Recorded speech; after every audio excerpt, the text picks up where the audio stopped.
अस्सलाम वालेकुम, कैसे हैं आप सब? उम्मीद करती हूँ आप सब बिल्कुल ठीक ठाक होंगे। मैं भी बिल्कुल ठीक हूँ। फिर से बहुत सारा वेलकम आपको मेरे चैनल पे।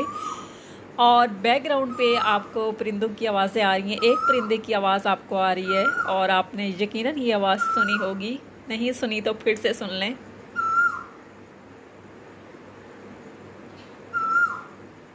माशाल्लाह से बहुत प्यारी आवाज़ है और 7 सालों के बाद मुझे ये आवाज़ सुनने को मिली है। मुझे याद है कि शादी से पहले जब मैं स्कूल कॉलेज वगैरह से आके मेरी आदत थी कि मैं सो जाया करती थी और असर के टाइम उठती थी तो बिल्कुल ऐसी ही आवाज़ मुझे सुनने को मिलती थी। और कभी जब सुबह के टाइम नमाज के लिए उठती थी और नमाज के बाद जो है बिल्कुल ऐसी ही आवाज़ सुनने को मिलती थी। आज बिल्कुल वैसी ही आवाज़ मुझे सुनने को मिली है और 7 सालों के बाद मैंने ये आवाज़ सुनी है, जो कि मुझे बहुत अच्छा लग रहा है। काफ़ी देर मैं विंडो के पास खड़ी रही कि मुझे पता चले कि ये आवाज़ कहाँ से आ रही है, मैं परिंदे को देख सकूँ कि कहाँ से ये मुझे अपनी आवाज़ सुना रहा है।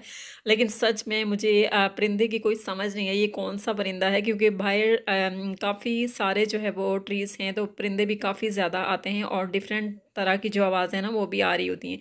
ये आवाज़ तो सबसे अलग है और दिल को छूने वाली आवाज़ भी है, लेकिन ये और बात है कि मुझे सच में परिंदा मैंने नहीं देखा।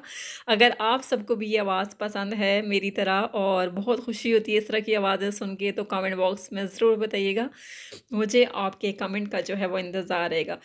तो जनाब, आज का जो व्लॉग है इसमें मैं आप सबके साथ अपनी कुछ डेली रूटीन शेयर करूँगी और साथ-साथ में आपके साथ एक बहुत अच्छे टॉपिक पे बात भी करूँगी।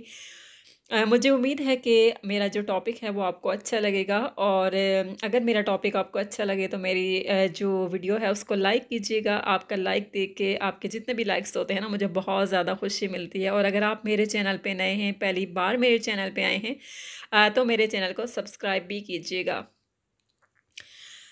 तो जनाब, स्टार्ट करते हैं आज का टॉपिक। आज का जो टॉपिक है वो है हाउ टू सेव मनी। कोई भी काम करने से पहले आप उसको नोट कर लें किसी भी नोटबुक में, क्योंकि आजकल जो महंगाई का दौर है, बहुत ज़्यादा महंगाई हो चुकी है और दिन ब दिन हालात जो है वो टाइट ही होते जा रहे हैं। ये सिर्फ पाकिस्तान की बात नहीं है, कहीं पे भी आप चले जाएं आपको ऐसा ही सुनने को मिलेगा कि हर तरफ बहुत ज़्यादा महंगाई हो गई है।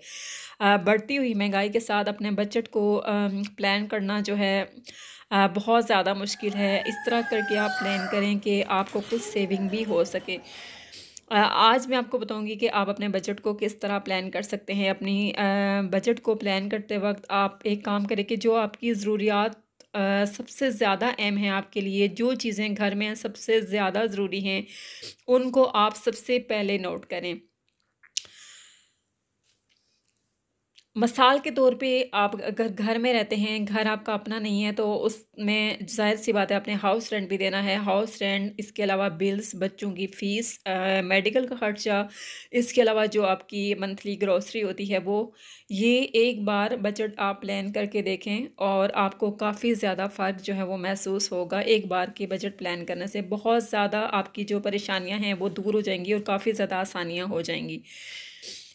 अच्छा, नंबर 2 पे मैं आपसे बात करूँगी, जब भी ग्रोसरी के लिए आप जाएँ तो एक लिस्ट बना लें, या फिर जब आप घर के काम वगैरह कर रहे हों, जैसे कि हाउसवाइफ़्स होती हैं, घर के काम कर रही होती हैं किचन में, तो बहुत सारी कुछ चीज़ें ऐसी होती हैं जैसे कि वो घर में ख़त्म हो चुकी होती हैं और हम नोट करना जो है वो भूल जाते हैं या उनको नोट नहीं करते कि हम जब एक ही बार जाएँगे तो वो सामान ले आएँगे। ऐसे में ऐसा होता है कि जब आप ग्रोसरी करने के लिए जाते हैं या कोई भी शॉपिंग करने के लिए जाते हैं तो आपको बहुत सारी चीज़ें जो है वो याद नहीं रहती कि आपने क्या लेना है। जब आप एक लिस्ट बना लेंगे तो फिर आपकी हर चीज़ जो है उस पे नोट होगी और आपको पता भी होगा कि आपका कौन-सा सामान जो है वो ख़त्म हो गया है और कौन-सा ऐसा है जो आपका कितने दिन जो है आगे तक चल सकता है। कोशिश करें जो आपकी लिस्ट है उसमें आप वही चीज़ें लिखें जो आप ख़रीदें, और जब आप ख़रीदारी के लिए जाएँ तो एक्स्ट्रा के चक्कर में आप नहीं पड़ें। जिस चीज़ की आपको ज़रूरत हो और जो आपकी लिस्ट में नोट हो आप वही ख़रीदें। इस तरह आपका बजट जो है वो आउट नहीं होगा और आपका जो टाइम है वो भी काफ़ी हद तक बच जाएगा और बजट भी जो है वो कंट्रोल में रहेगा। नंबर 3 पे मैं आपसे बात करूँगी, जब आप शॉपिंग पे जाएँ तो अपने जज़्बात पे कंट्रोल करना ज़रूर सीखें। मैं आपको अपनी बताती हूँ कि मैं जब भी शॉपिंग के लिए या ग्रोसरी के लिए जाती थी ना, जब मुझे बिल्कुल भी समझ नहीं थी, तो हर चीज़ बस जो भी मैं देखती थी मैं कहती थी मैं ये भी बाय कर लूँ, वो भी बाय कर लूँ। क्योंकि बहुत सारे लोगों में ये आदत होती है कि जब हम ग्रोसरी के लिए जाते हैं, स्पेशली मैं अपनी बताती हूँ कि जब मैं बर्तनों के स्टॉल्स देखती हूँ ना, तो मेरी कोशिश यही होती है कि सारी चीज़ें ही बस एक ही बार मैं ख़रीद लूँ।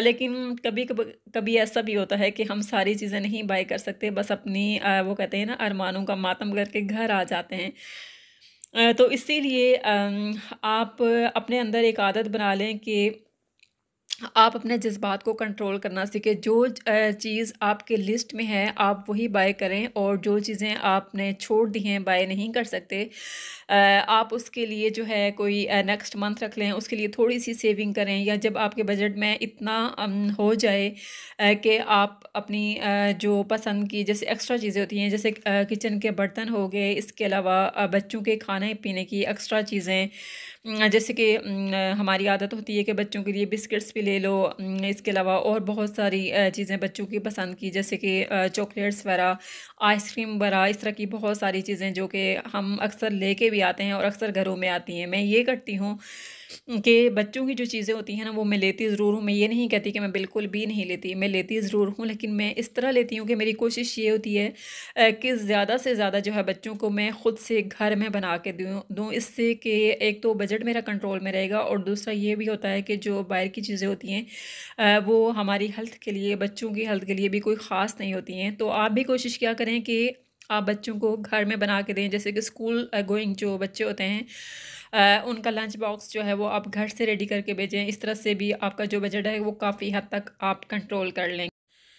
तो मैं बात कर रही थी आपसे अपने बारे में कि जब भी मैं जाती थी ना शॉपिंग पे, तो जो चीज़ मुझे अच्छी लगती थी ना, मैंने बजट को नहीं देखना था, बस मैंने चीज़ उठाई और घर लेके आ गई। और इस तरह ये होता था कि महीने का जो लास्ट आता था ना, उसमें मेरे लिए काफ़ी ज़्यादा मुश्किल हो जाया करती थी, क्योंकि सारे जो पैसे होते थे वो तो मैंने स्टार्ट में ही खर्च कर दिए होते थे, तो ऐसे में बहुत ज़्यादा मुश्किल हो जाती थी।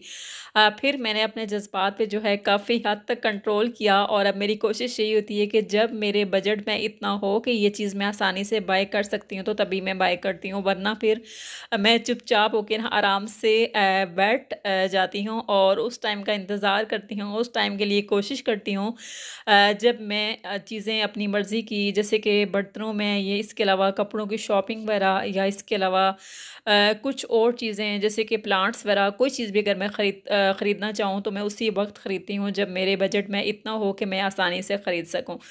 तो ये मेरे पास कुछ टिप्स थी जो मैंने आप सबके साथ शेयर की। इसके अलावा जी, आज की जो डेली रूटीन है वो तो आपने देख ही ली।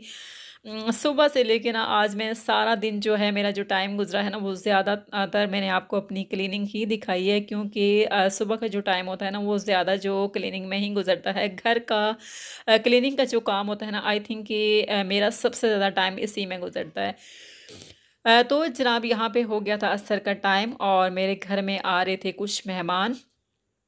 तो मैंने सोचा मीठे में ना कुछ बना लेती हूँ, और खीर और सेवइयाँ जो है ना वो अक्सर बनती रहती हैं, तो मैंने सोचा आज मैं कस्टर्ड बनाती हूँ। घर में जो चीज़ें थी बस उन्हीं से मैंने बनाने की कोशिश की है। और ये जेली जो मैंने बनाई है ना, ये भी मेरे पास ना ख़त्म ही हो चुकी थी, बस हाफ़ हाफ़ पैकेट जो है वो दोनों रह गए थे, तो मैंने सोचा चलो इनको भी बना लेती हूँ। और साथ में जो है केक मैंने काफ़ी ज़्यादा मंगवा लिया था, जो कि मैं पसंद तो बहुत ज़्यादा करती हूँ, लेकिन मुझे ना ये बिल्कुल भी मैं इसको जैसे बेकरी के जो आइटम वगैरह होते हैं ना, इनको मैं थोड़ा इग्नोर ही करती हूँ, क्योंकि ये मेरी हेल्थ के लिए ना बिल्कुल भी अच्छे नहीं हैं। तो आज मैंने सोचा चलो कस्टर्ड बनाती हूँ, क्यों ना आज दूसरों के साथ मैं भी मज़ा लूँ। तो यहाँ बन रहा था मेहमानों के लिए कस्टर्ड, और कस्टर्ड जो है वो तैयार हो चुका था। तो साथ में मैंने अपने लिए और बच्चों के लिए ना अलग से मैंने सोचा मैं एक जो है बना के रख देती हूँ, क्योंकि बच्चों को भी काफ़ी ज़्यादा पसंद है। फिर हस्बैंड जब ऑफिस से घर आते हैं, तो उनको भी ऐसा होता है कि मीठे में ना कुछ लाजमी बना हो। और जो मेरा सबसे छोटे वाला बेटा है ना, उसने भी लाके एक बर्तन मुझे दे दिया था कि मुझे ना अलग से चाहिए, तो उसके लिए मैंने यहाँ इस छोटे से बाउल में जो है ना वो रख दिया था। यहाँ मेरा कस्टर्ड जो है वो रेडी हो चुका था, और बहुत ही मज़ेदार सा कस्टर्ड किस किस को पसंद है ज़रूर बताइएगा। यहीं पे ब्लॉग का एंड है, दुआओं में याद रखिएगा और मेरे कमेंट बॉक्स में जो है आपके आज की वीडियो के हवाले से कमेंट बॉक्स का मुझे इंतज़ार रहेगा। मिलते हैं नेक्स्ट वीडियो में, तब तक के लिए अल्लाह हाफिज़।